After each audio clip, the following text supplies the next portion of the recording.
Setelah Said Didu, giliran Najwa Shihab bakal dipolisikan. Ditulis oleh Nia Alif di Seaboard.com.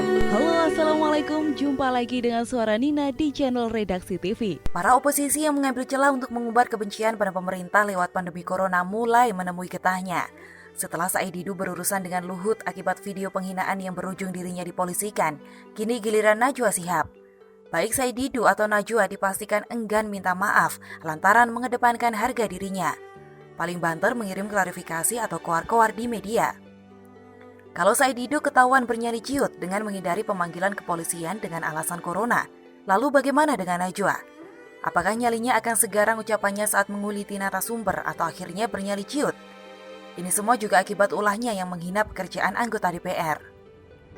Sebelumnya dilansir dari Okson.com, anggota Komisi 3 DPR fraksi PDIP Arteria Dahlan menyayangkan sikap Najwa Shihab yang mengkritik parlemen dalam sebuah video surat terbukanya kepada DPR RI. Menurutnya, apa yang disampaikan oleh Najwa Shihab dalam video tersebut cenderung provokatif dan tidak benar.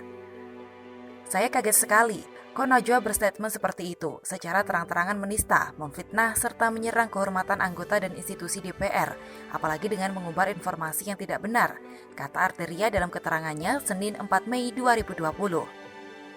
Arteria pun menyarankan agar Najwa Shihab dapat melontarkan permintaan maaf atas statementnya tersebut. Apalagi, statementnya sudah dikonstruksikan dan disengaja benar-benar untuk memfitnah serta menista pribadi maupun anggota DPR.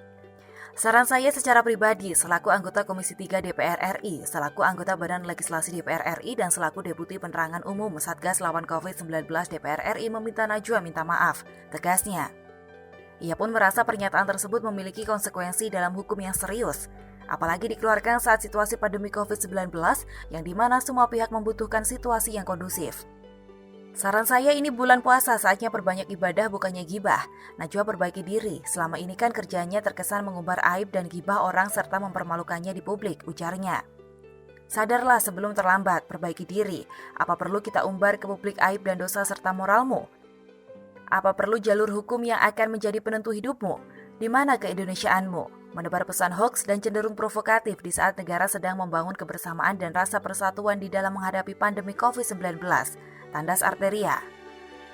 Ancaman Arteria Dahlan ini bisa berujung serius seperti saat staf Luhut meminta Said Didu meminta maaf secara terbuka. Sepertinya sama seperti yang Said Didu, Najwa akan gengsi kalau harus meminta maaf dan berujung video dirinya dilaporkan ke kepolisian.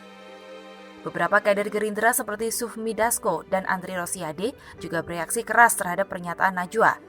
Dalam videonya, Najwa menyebut DPR kita lebih mengurusi pembahasan RUU ketimbang mengurus corona, berbeda dengan DPR di negara lain.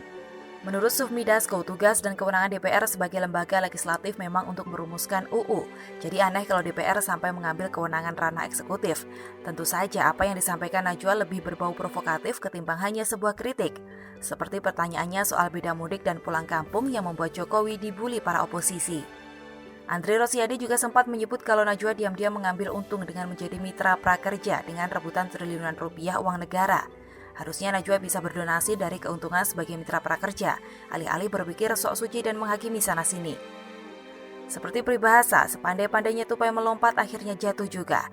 Setelah Said Didu terjatuh karena bersinggungan dengan Luhut, akan ada saatnya Najwa terjatuh. Bukan karena ia menghina Jokowi maupun pemerintah, tapi karena sikapnya menyerang DPR. Miris sebenarnya di tengah bulan puasa apalagi pandemi corona seperti saat ini masih saja ada umbaran kebencian. Kenapa para oposisi tak mau menahan diri dan mendukung pemerintah alih-alih membuat provokasi? Sama seperti geng Cikeas yang kemarin heboh di media sosial karena permintaan lockdown yang secara politis dimaksudkan untuk menyindir pemerintah. Mustahil rasanya anak SD memiliki perspektif penanganan pemerintah apalagi membandingkan dengan negara lain. Kalau perlu pihak sekolahnya memberi klarifikasi apa benar ada tugas sekolah seperti itu. Setelah semua heboh akibat ulah Cikeas, kini mereka kembali mengkambing hitamkan Jokowi. Semoga karma orang baik yang dizolimi segera sampai pada mereka.